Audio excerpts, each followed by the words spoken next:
Metal Deck de Acesco, el entrepiso que se adapta a todo tipo de estructura en una presentación de Al Oído.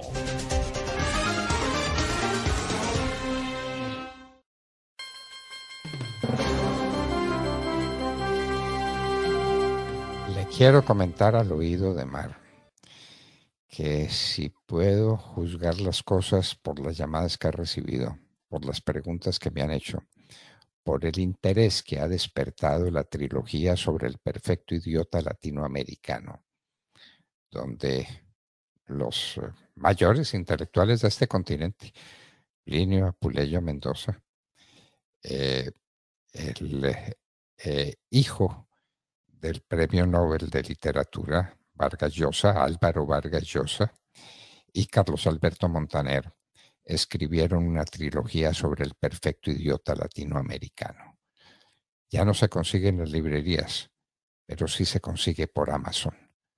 Le quiero contar al oído que todo el mundo quiere leerlo porque ahí estaba dicho por anticipado todo lo que nos iba a ocurrir en América Latina debido a que el idiota ya no era el que protestaba en las calles ni el que pontificaba en los salones, sino que es nada menos que el presidente de la República. Bueno, es lo que a mí me parece y lo que percibo. Tengo lo que llaman en los Estados Unidos el feeling de que esto es así y de que la gente quiere leer esos libros porque ahí estaba contado el futuro y el futuro ya se volvió presente para nosotros. El futuro que nos llegó y no nos dimos cuenta, probablemente algunos no se dieron cuenta de lo que llegó con ese futuro. Y tenemos este país, doctor Fernando, en el desorden más impresionante que uno se pueda imaginar. Reforma política, ayer, segunda idea, en la hora de la verdad anunciamos desde el martes que la reforma se hundiría y lo habíamos comentado por razón de la oposición que había por parte del Partido Liberal, por parte del Partido Verde y, por supuesto, Cambio Radical, Partido Conservador y Partido Centro Democrático. No había manera de que pasara la reforma. Pero le dieron vida porque en el debate del martes, el presidente del Congreso, Roy Barreras, quien hace parte de la Comisión Primera, llegó después de su tratamiento médico a pedir que se aplazara el debate para el día miércoles. Miércoles se intentó de todas las formas revivir el asunto, no fue posible y tuvo que aplazarse para el día jueves. Ayer fue el día definitivo para la reforma, donde vaya coincidencia y cosa más rara. El presidente de la República dijo, yo no veo que esa sea la reforma que he planteado y que he pensado. Esa no es la reforma. De verdad, yo lo leí y decía, ¿cómo se parece? Primero dijo hace 20 días, a decir verdad, yo no lo crié, refiriéndose a su hijo, y ayer estaba diciendo más o menos, yo no la escribí refiriéndose a la reforma política que es de él, de su gobierno. Y escribió lo Entonces, siguiente. del hijo dice que no lo crió y de la reforma política dice que no la redactó.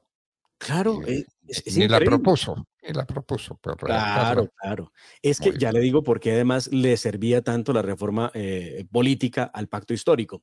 Escribió Gustavo Petro, creo que en la reforma política no queda ningún tema progresista. Oigan bien.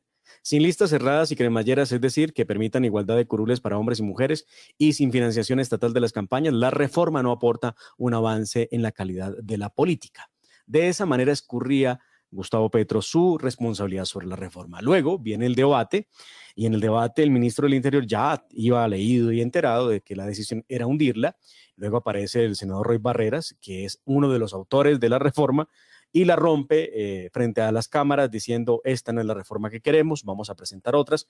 Y entre otras cosas, esto fue lo que dijo el señor ministro del Interior, Alfonso Prada, tratando de salvar la reforma, pero después ya dándose la pela porque no lo había logrado.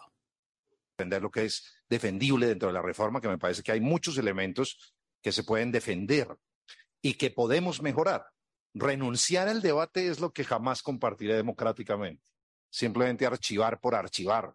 No sé si aquí hay algunos que quieran darle un mensaje al gobierno, doctor Chaui. Si lo que quieren es dar un mensaje, si lo que quieren es evadir el debate de alguna manera. Yo Claro que estoy esa es seguro la con voz usted del y con los ministro congresistas. Prada en momentos en que todavía cree que es posible aprobar la reforma. Luego cambia de parecer y se da la pela, pero la pela no se la quería dar el pacto histórico y no se la quería dar Gustavo Petro. Hicieron todo lo posible para dar el convencimiento al país que ellos no eran autores de la reforma, de la que sí lo eran, y además que la responsabilidad de hundirla era de los demás partidos. Y eso no salió bien porque el país se enteró que la reforma había sido desconocida por sus propios creadores. Reforma, Bueno, doctor Fernando, que pretendía el transfugismo por una sola vez. Las personas, los integrantes de bancadas podían pasarse a otro partido. Se sabe que muchos, viendo la situación del país, viendo que el pacto histórico es el partido mayoritario, viendo que es el que tiene el poder, necesitando un poco de mermelada, podían cruzarse y pasarse al pacto histórico. Entonces, razones por las que interesaba el transfugismo. Que podían moverse los congresistas al Ejecutivo, claro, cualquier miembro del Congreso de la República podía ser ministro o director de departamento. Eso también les interesaba mucho. Y financiación estatal 100% del Estado. Eso era otro tema que veían con mucha preocupación los partidos porque decían, uno de oposición y con un gobierno que no lo quiere a uno, ¿cómo se va a garantizar que el recurso le va a llegar al partido para hacer política? Bueno, el caso fue que se hundió. Primera gran derrota de una reforma crucial para Gustavo Petro. Bueno, Demar, cambiamos el tema y vamos a uno que ya es sencillamente jocoso. La ministra de Minas mete la pata todos los días, todos los días. Por ahí está circulando un video en redes sociales que les recomiendo, hablando de las 20 décadas. Ay, la ministra de Minas, por Dios. Pero parece que no solamente es incompetente en materia de minas. En todo caso, la pobrecita, como dicen por ahí, no tiene idea de nada. Pues muy bien, la ministra definitivamente, en la medida que esté callada, no se siente, porque habla y se da a conocer muy bien. Es como del anonimato al desprestigio cada vez que lo hace. Esta vez resolvió que la historia energética de Colombia con los embalses es una historia de 20 décadas. Nos devolvió a 1823. Escuchemos qué fue lo que dijo la ministra.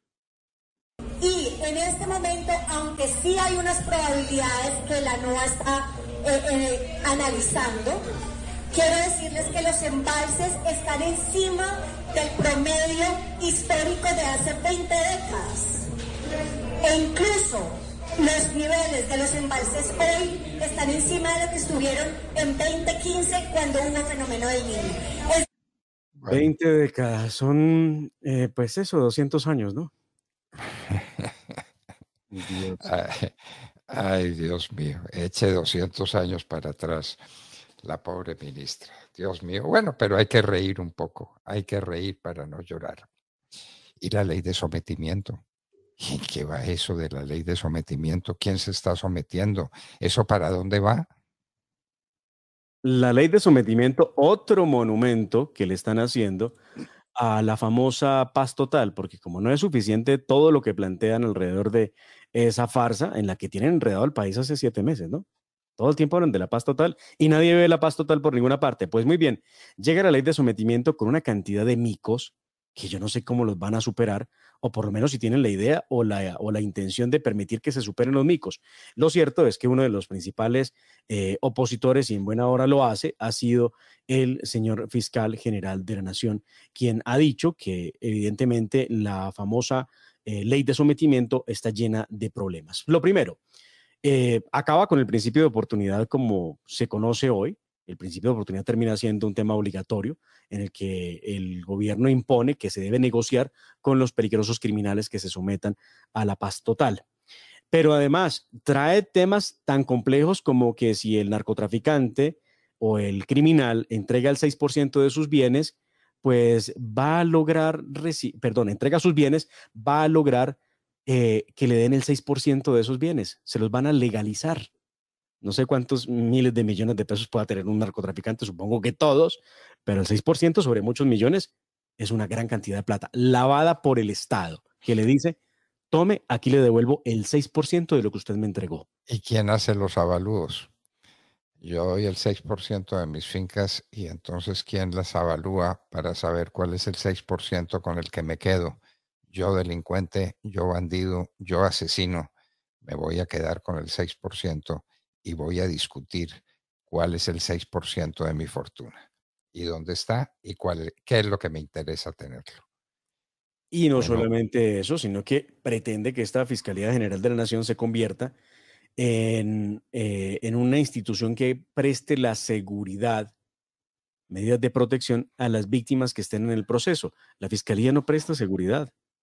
Eso no existe en el ordenamiento constitucional o legal en ¿qué tal? competencia de la Fiscalía. ¿Qué Pero tal, entonces por la Dios? ley de Petro dice que tiene que la Fiscalía brindarle protección a las víctimas que participen en el procedimiento judicial en su calidad. Pero además hace una cosa que me parece todavía más compleja. Desconoce todo principio de separación de poderes y pretende que la Fiscalía entregue información procesal sobre indagaciones e investigaciones de procesos sobre sujetos que están en estructuras criminales y que van a pasar a la paz total. Eso es información reservada. Y entonces pretenden que la Fiscalía se le entregue al Estado colombiano para que analice el perfil del sujeto que dice querer someterse a la paz total. De mar.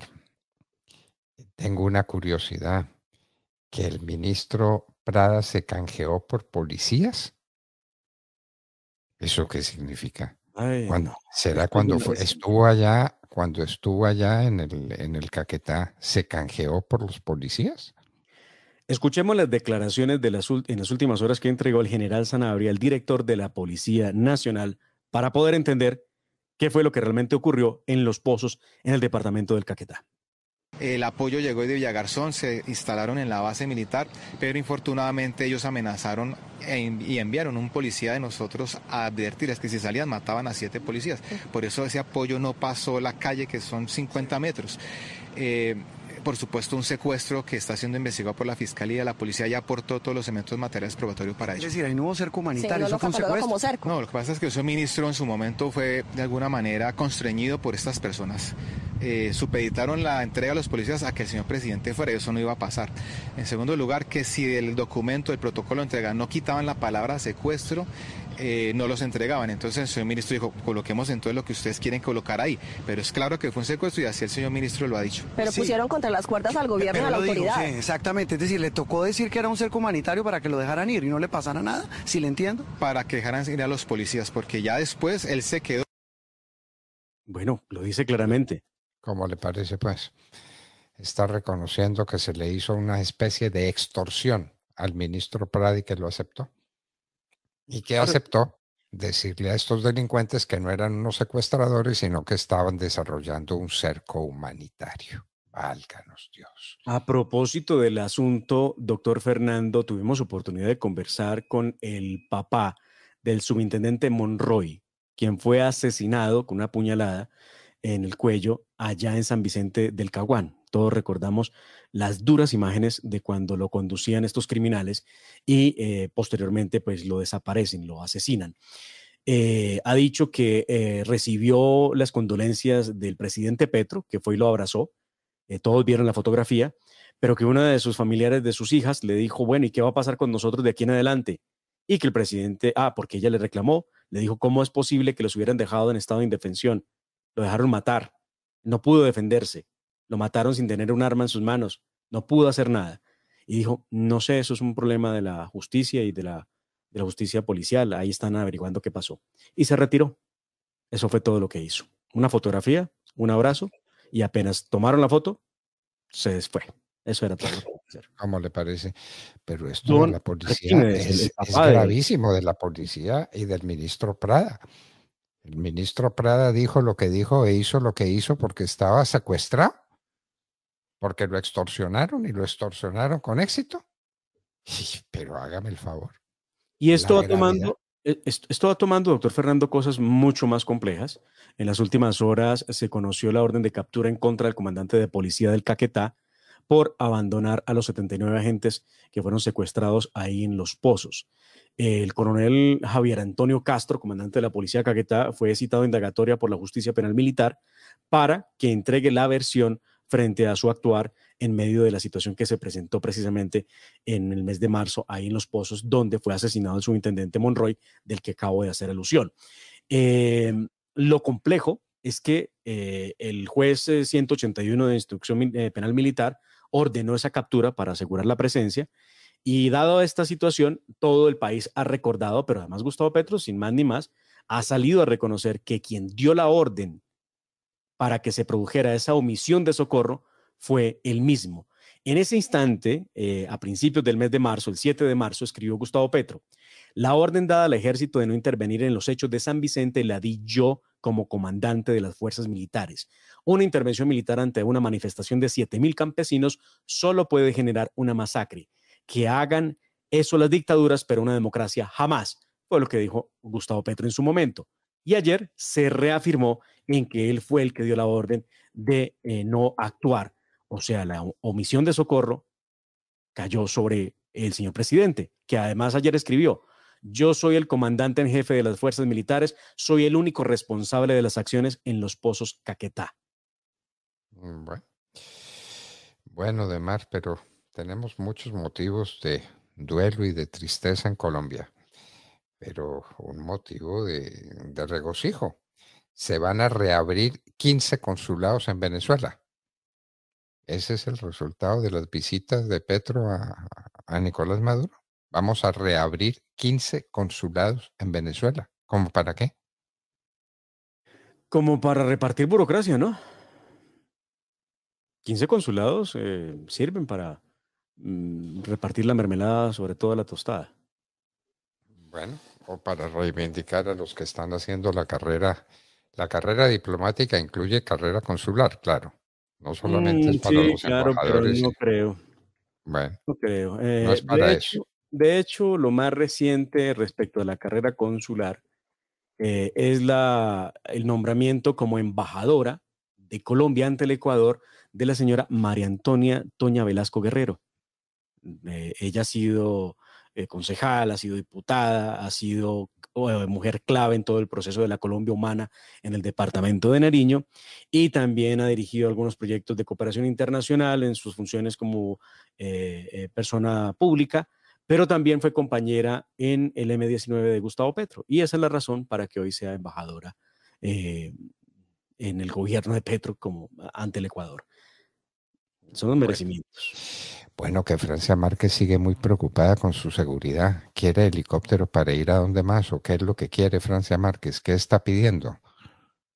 Francia Márquez dice que su situación de seguridad sigue siendo muy grave. Yo no entiendo por qué Francia no da a conocer alguna noticia al país, algo diferente que no sea reclamar por su seguridad. Pero ella lo que dice ahora es que el blindaje de sus vehículos no es suficiente.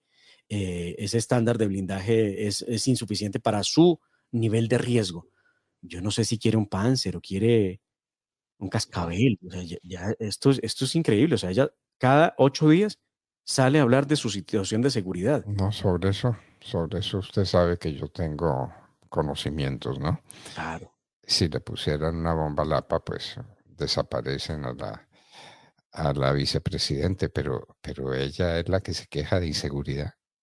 Sí, ella dice que los vehículos en los que se movilizan no cumplen con el estándar de blindaje que requiere una funcionaria de su cargo. Ella dice lo siguiente: imagínese yo en esas, yo no tengo nada que ver con eso. Le dije, si quiere, manda una carta a la ONP. Fue lo que dijo el fiscal, porque ella le dijo al fiscal que estuviera pendiente de su proceso de seguridad. Creo que, bueno, la vicepresidenta estudió Derecho, se graduó de abogada, tiene tarjeta profesional vigente, pero pareciera que desconoce que pues el fiscal no le puede garantizar la seguridad, ¿no? Bueno, en todo caso está muy preocupada con su seguridad la vicepresidente de la República, y estamos en la paz total. En la paz total. No debería, claro, toda la razón. ¿Cómo se va a preocupar por la seguridad si estamos en la paz total? En la que querían asesinar al presidente Uribe y había 10 millones de dólares en el camino, ¿no? Claro. Eso es enormemente preocupante, y sobre eso se ha dicho muy poco. Ahora, doctor Fernando, vienen las otras reformas. La reforma pensional y la reforma laboral. Y el Plan Nacional de Desarrollo. Y el Plan Nacional de Desarrollo. Es que no sabe uno por qué parte del zoológico podemos empezar hablando de los micos que tiene cada uno. Plan Nacional de Desarrollo. Alístense. Bueno, pasan cosas buenas, pasan cosas buenas. Ayer, en medio de las discusiones que ha habido en las comisiones económicas, en la Comisión Tercera especialmente, se logró eliminar 5 de las 10 facultades extraordinarias que se le otorgaban al presidente Gustavo Petro. No ha estado muy contento con eso, porque de hecho se cayó la que pretendía regular las condiciones especiales de reclusión de los miembros de los pueblos indígenas. ¿Qué tiene que ver el Plan Nacional de Desarrollo con las condiciones de reclusión de los pueblos indígenas? Nada, pero bueno, se lo lograron tumbar. También tumbaron el que avalaba al presidente por 6 meses para crear una holding para el sector eléctrico. También lo tumbaron porque eso hubiera acabado con el sector eléctrico en Colombia. Y también lograron tumbarle una que es muy curiosa, muy llamativa, y me parece que esto es Made in China o Venezuela o Irán o Rusia. La creación de una Agencia Nacional de Seguridad Digital y Asuntos Especiales. Otra creación de cosas. Esta, bueno, en fin, ni para qué hablar. Y alístense, porque si pasa el Plan Nacional de Desarrollo y no se corrigen temas como, por ejemplo, la idea que tienen de la actualización catastral, usted terminará pagando por los metros cuadrados que tiene en su casa o apartamento en una ciudad, lo mismo en su finca, exactamente igual, porque así va a ser ese Plan Nacional de Desarrollo que se sustenta entre lo que él llama Colombia Potencia Mundial de la Vida, para darle mayor espacio al avance de la economía popular, que no explica por ninguna parte qué es eso. Pero además nos traen un nuevo impuesto como si ya no fuera suficiente. Una sobretasa al impuesto predial, que está impagable, doctor Fernando, en todo el país, para financiar sistemas de transporte limpios o amables con el medio ambiente en todas las ciudades. Pero con un problemita, no hay una tarifa máxima de esa sobretasa. Nadie ha hablado del impuesto predial. Aquí en Bogotá, pues yo he hablado con gente que me ha dicho, no tengo con qué pagar, sencillamente no tengo con qué pagar. El impuesto predial llegó por las nubes a través de un procedimiento muy sencillo. No hay que subir el impuesto, hay que subir el avalúo. Y entonces para eso tienen al Instituto Agustín Codazzi, avalúa los bienes en lo que le da la gana, en momentos en que está bajando el valor de los bienes porque no hay mercado. Entonces la gente ve desvalorizada su propiedad, pero pagando unos impuestos prediales que están lejos del alcance de muchísimos propietarios de bienes. No hay que olvidar que para mucha gente su bien, su casa, su casita, su finquita es lo único que tiene en la vida. Claro. Muy bien. Pero no les importa porque esto es hablar de la redistribución de la riqueza con unas palabras, unas frases que pocos podrán entender. Justicia social, justicia ambiental, justicia para todos, paz total. Y ahí nos llevan a punta de sofismas. Bueno, pero la gente está reaccionando, la gente está abriendo los ojos, la gente se quiere defender. Y vienen las elecciones. Cuidado, partidos políticos, porque se quedan sin voticos. Yo creo que lo entendieron. Lo entendieron. Esto de la reforma política es un golpe muy duro a Petro, así él no lo quiere aceptar, pero además ya están las voces del Partido Conservador, del Partido Verde, que hacen parte de esas mayorías que tiene Gustavo Petro, en contra de la reforma laboral, de la reforma pensional. Y como si fuera poco, Partido de la U, Partido Liberal y Partido Conservador están diciendo qué pasó con lo que habíamos planteado de cara a la reforma a la salud. No estamos viendo que estén actuando en consecuencia. Si no hacen lo que los partidos negociaron, entre comillas, con el presidente Petro, creo que la reforma a la salud, gracias a Dios, también puede terminar por fuera de todo este debate.